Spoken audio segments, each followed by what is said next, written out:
wash your hair tight. When I wake up in the morning, my bed has says 4 Like, what's your hair type? Tryna go out tonight. I think I need my bonnet. It's always a kinky conversation. A kinky conversation. But I got that magic.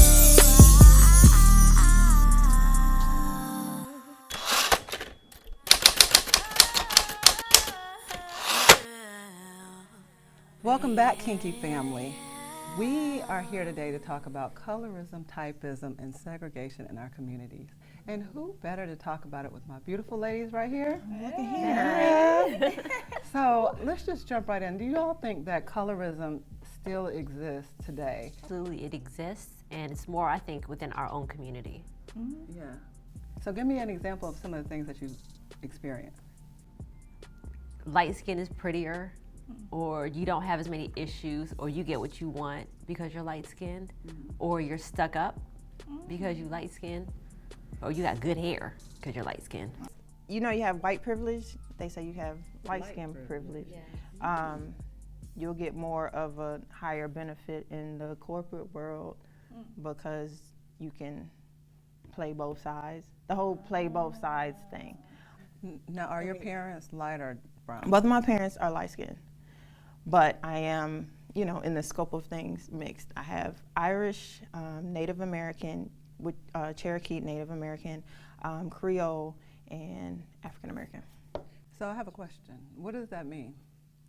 What do you mean? Like, what does it mean? Because one thing that I've noticed lately, and we've kind of had conversations about it, is the breakdown of all the different races. You understand what I'm saying? What? Like the percentages? Yeah, because at the end of the day, when they look at us, we're black. black. Exactly. Like, how does You're that still change black. your experience? You Like, you're understand? the It white, doesn't. black, like. It doesn't, but the one thing that I learned within the past few years, for me, it started becoming more prominent with knowing each distinction because I have a blood disorder. So when I had my kids, I bled or hemorrhaged a lot. On the African American side, that doesn't run on that side, but at the same time, I had to start to do research on my heritage and my culture as far as like what am I mixed with, because certain hereditary things that may come from my Irish side or from the Native American side, that all blended into why you have this disorder. This is why you have this. You're not prone to diabetes, but you are prone to cancerous cells that come from, you know, genes from your great-great-great-grandmother. So one thing I've sort of been curious about, especially because Shaherra, you have a background, you're black and then Filipino. Right. So how has that kind of shaped your like natural hair journey? I think for me, it was very challenging because, like I said, Filipino and black, but my father was military. Okay. So I grew up in England and in the Philippines, and when I was 12, moved to the States.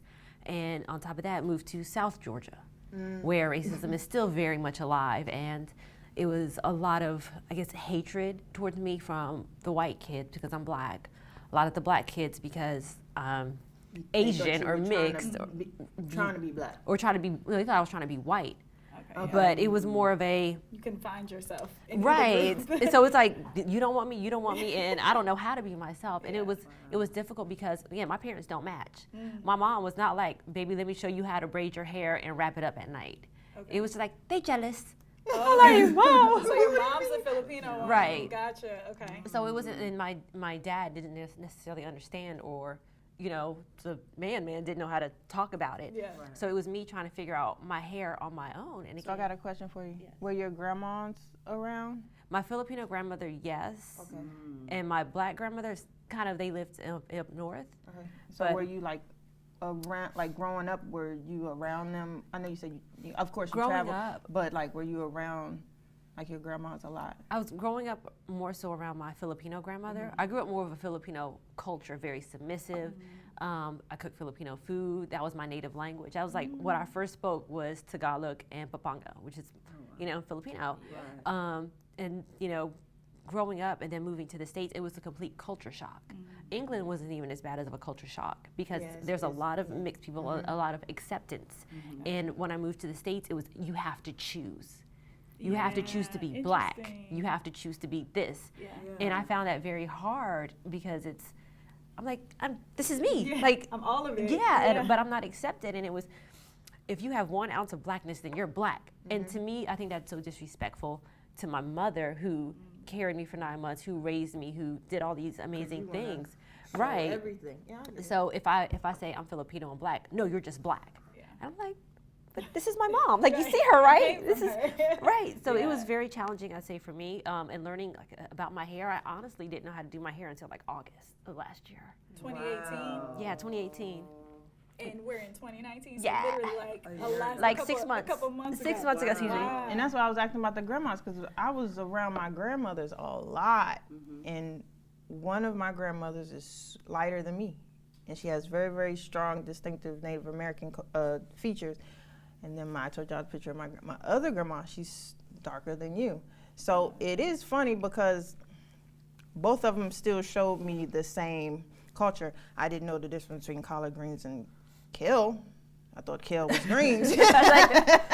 But as far as like knowing like your blackness and your hair, and how to, like you're saying, how to wrap your hair and what to put in your hair and how to take care of yourself and how to take care of your skin, I got that from both sides. See, I didn't. So even if my mom didn't show me certain stuff, I was around my grandmas. And see, I understand too, my mom wasn't accepted by my black side.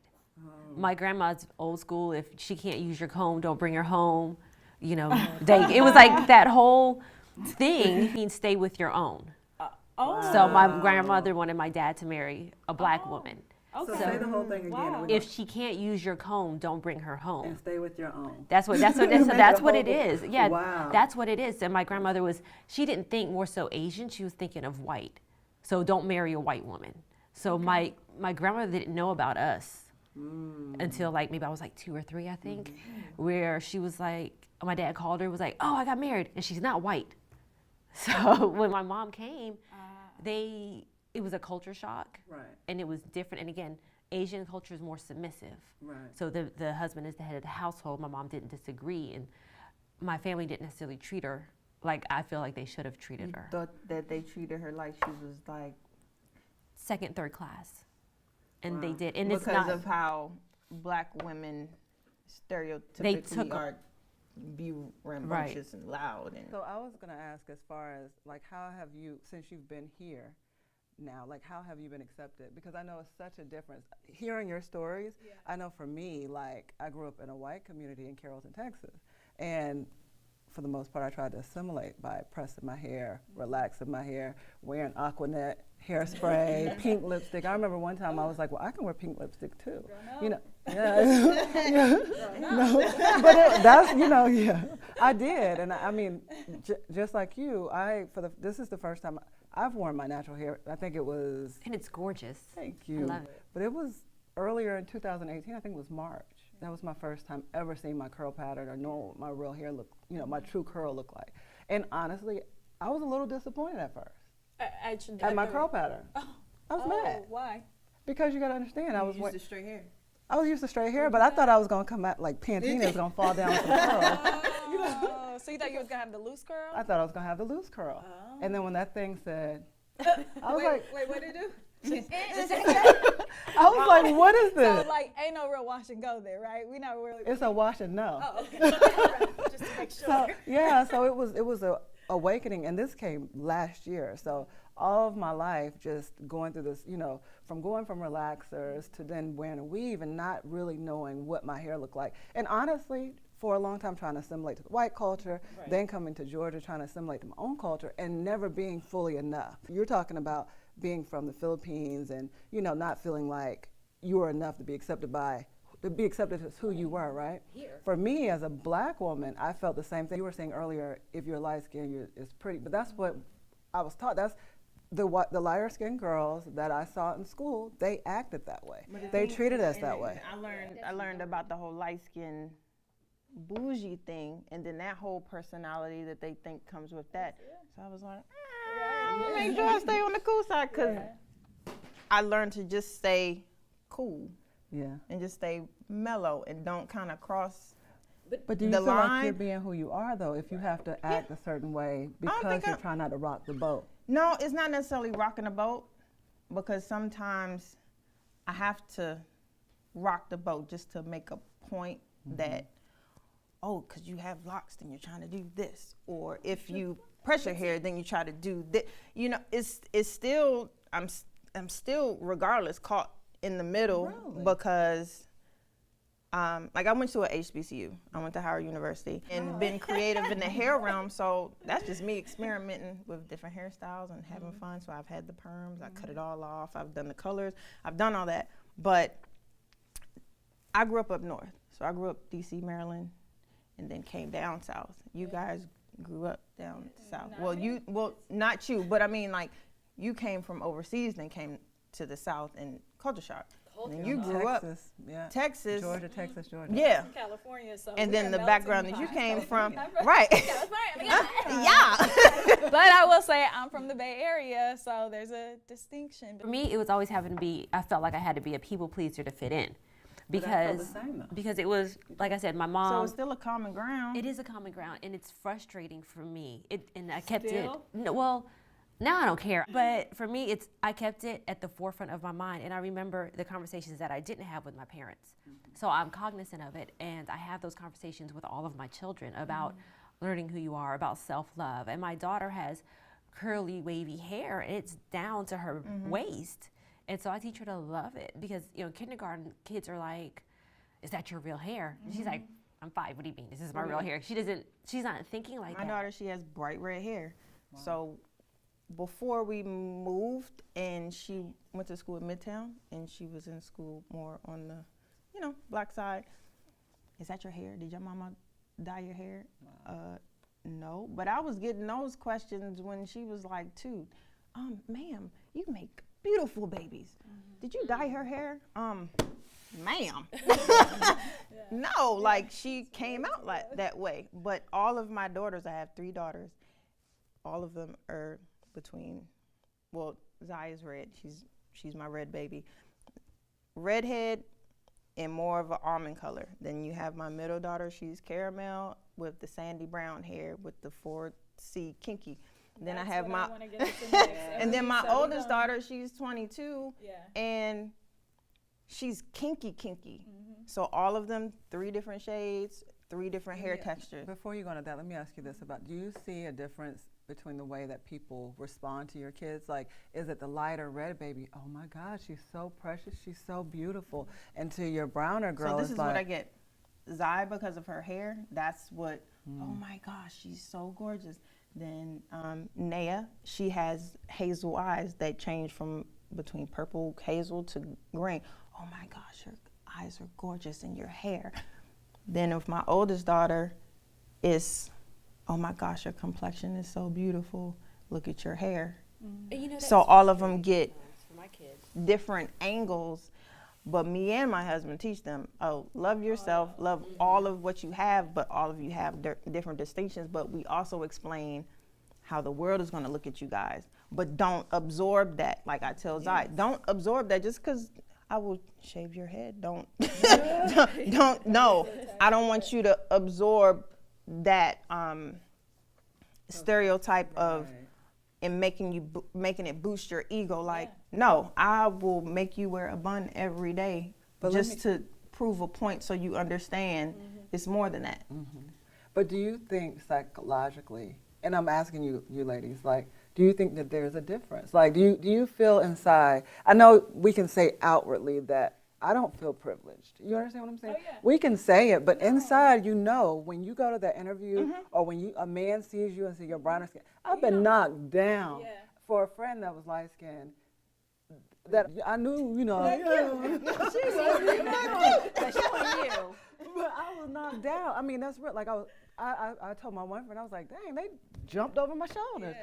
So I'm like, because of skin complexion. But I mean, we're programmed though, right? So like, Even if we're not trying to do this intentionally, when we see ads on TV, when we see what's on social media and constantly pushed before us, on TV, just any of that, as much as you try to fight, you can't sit up here and say you don't see it, right? Is what it is. It's not until like as of recently that I've started to see more women who are glamorized with big fros, like glamorized. And I'm just saying like recently, and it could be, now call me crazy because maybe I'm just more aware of it because of the state that I'm in, but I see more of us now in that state, like promoted, but I definitely still feel like darker skinned women are a little bit at a disadvantage when it comes to, whether it's dating, whether it's jobs, because I am in a corporate world, and I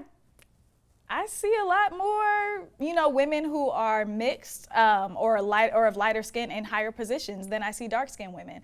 So I don't know if you all have the same experience, but on YouTube and just in general, like most of the people that have the followers or have the higher likes and everything are the ones with the looser curl pattern. And I will say, let me just hop on in here right quick. I currently work with different brands to try out their products, give reviews, and so forth.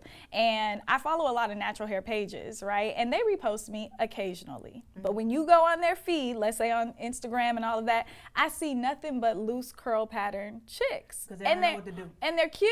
The girls are cute. But I intentionally follow girls who have kinky hair like my own because one, they know what to do with the hair, so it makes sense for me, right? Because I'm trying to get some tips and tricks. But it's so disheartening to see, like, I'm not really represented. Like, when you have some of these leading pages or like YouTube pages or whatever it is that can actually promote this stuff, like platforms that can promote all types of hair, right? Every 4A, 2A, 1, 2, 3, 4, 5, all of that. When you got platforms that can do that, I think it is so important. Representation matters. And so when I see these platforms that don't have as many chicks that look like me, I'm like, okay. It's because they don't know what to do. But I'm saying like, so these platforms have the ability, only thing I'm talking about are these platforms that repost pictures of chicks who do their hair, Because they right? want the numbers.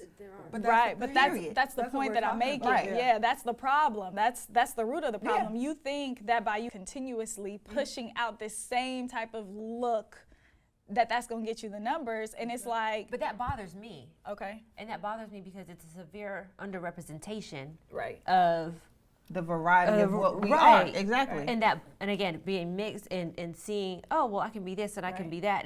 And not everyone who is light skinned has this type of hair or who has that. I don't want to see a lot of people that look like me. I know how to do my hair. And you're a brand manager, right? Right, I'm a brand manager. So how does that play into what you do? I seek out women who have 4A, B, C hair. And a lot of things that and it's two-part. One, because I just, like I said, I feel like it's underrepresentation. Two, because a lot of what I get back is, we don't want to see a lot of you. Wow. People say that? People tell me that to my face. We don't want to see a lot of you. It's like, you light skin, you already know how to do your hair. You got that good hair. I was like, pause. Good hair is healthy hair. Like, good hair is healthy hair, and if you know how to do it. I still struggle with my hair. Right. It's all And about right. going across the board, because like I said, with all of my girls having different hair, I got to teach them totally separate routines of what to do with their hair. Which is why representation matters. That's my point. But like, you know what? I can't do what works for your hair, right? But the thing is, look at the ads of the brands that are trying to now promote more natural. So they're making an extension of their regular line to make a naturals line.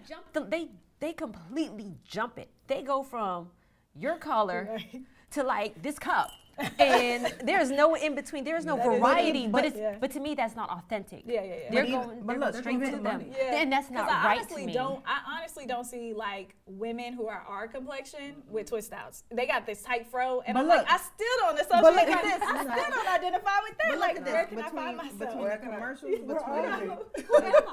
between the commercials, and this is what ticks me off, is because the stylists, they actually pick to do the hair for the shoots and for certain things on set, from film, TV to commercials. It irks me because I'm like, why they give that little girl a fro? You know what? Why did that commercial with their cable give the? They don't have. Who cuts their hair like that? No, this is y'all, I'm 70s. We sorry. go through that. As a photographer,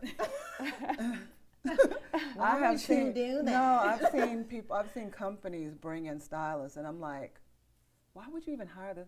You know darn well they don't know how to do that specific hair. The hair is dry. It's like a helmet. It's like I'm a helmet. like, if you don't know what to do, we have to hire the proper people. That's the only way representation. We want to look, as brown girls, we want our hair to look as glamorous as the next girl. But my thing is, we like glam too, right? It's still styles and everything that But what I fight through in my industry is people want to be around the culture, but not submerged into the culture.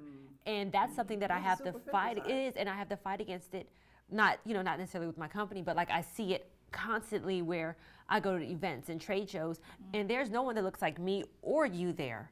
It's a bunch of everything else, and everyone wants that money that comes along with it, but they don't want to properly represent Black people. Yeah. They like, oh, this person can go here, or Yeah.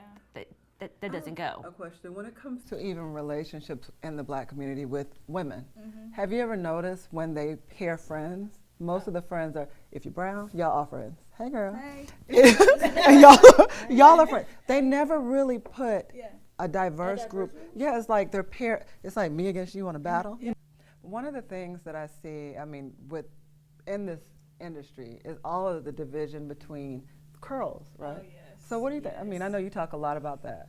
Yeah, so, because I hate it. And I hate it because as a natural, I promise y'all, I have not figured this whole 1A, 2A, 3B, double A, C, 1, 2, whoop, whoop, right? Like when I tell y'all, and I did not dive into it because I think even subconsciously I fought against it because I don't care. Give me a product that works for my hair, moisturizes it, keeps my twist popping and all of that, right? Like that's really all I want. And that was the point from what I've gathered, that the reason why these different types were created to identify our hair was to help, I guess, with the whole, product creation and all of that, right? And in actuality, from my opinion, I think it causes a lot of division, right? Because you got the looser curl pattern and that's a 1A or whatever, right? But then you have like this 4C for whatever, and it's like, oh, you nappy, right? And it's like kinky, right? Like what? Like my clientele ranges, and I literally have kids from 2 to over their 60s, and educating each one, and especially the little ones, like I'm really, really anal about teaching the little ones about their hair and them being comfortable. And it's just about the educational part. So I understand your side, but as far as educating each person on what is best for their hair and what does work best for you. I think a lot of kids don't get to know what's best for their hair. And this is nothing against weaves or braids or anything like that. But I notice a lot of kids aren't taught to love their hair or understand their hair, because my stepdaughter missed her high school sports banquet because her hair wasn't done. Not her doing her hair, but she didn't get to go get her hair done and get the weave put in that she wanted to. And that bothers me to a point, because it's like you're missing out on achievements. And a memory. Trying to be accepted, though. Trying to be accepted. No, but I mean, this was great, and I think we need to come back either for a part 2 or an event or something and invite the whole curl community. Sleepover. So yeah, this was awesome. Awesome. So part 2, here we come. Hey, we want to thank you ladies for coming in and joining our curl talk today. It was amazing. And you can follow us everywhere on Kinky Conversations, our website, www.kinkyconvos.com, and join us next time at Kinky Conversations. Stay kinky. For more kinky conversations, log on now to www.kinkyconvos.com or on Instagram at Kinky Conversations. Interested in being on the show or showcasing your natural hair products? Use hashtag Kinky Conversations or hashtag Curlfriends.